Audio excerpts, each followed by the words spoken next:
సత్యసాయి జిల్లా ధర్మవరం మండలంలోని గొట్లూరు గ్రామంలో విషాదం నెలకొంది. ఈతకు వెళ్లిన 12 ఏళ్ల బాలుడు వెంకీ దురదృష్టవశాత్తు ప్రాణాలు కోల్పోయాడు. గొట్లూరు గ్రామానికి చెందిన బాలుడు వెంకీ స్థానిక రిషి స్కూల్లో 7వ తరగతి చదువుతున్నాడు. నిన్న స్నేహితులతో కలిసి సరదాగా ఈతకు వెళ్ళాడు. అందరికంటే ముందే ఆ యువకుడు ఆ బాలుడు చూడండి ఒకసారి, ఆ బాలుడు మీరు చూస్తున్న ఆ బావిలోకి అందరికంటే ముందు దూకాడు. ఎంతసేపటికి తిరిగి రాకపోవడంతో స్నేహితులు ఆందోళనకు గురయ్యారు. బాలుడి కుటుంబ సభ్యులకి ఈ విషయాన్ని చెప్పారు. పోలీసులు అక్కడికి వచ్చారు. బావి దగ్గరకు చేరుకున్న ఫైర్ సిబ్బంది రాత్రంతా నీటిని బయటకు తోడే ప్రయత్నాలు చేశారు. బావి చాలా లోతుగా ఉంది.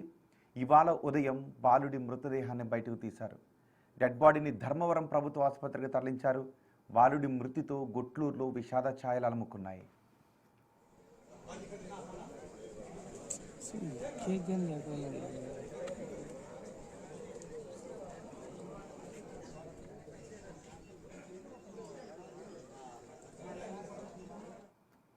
ఇవి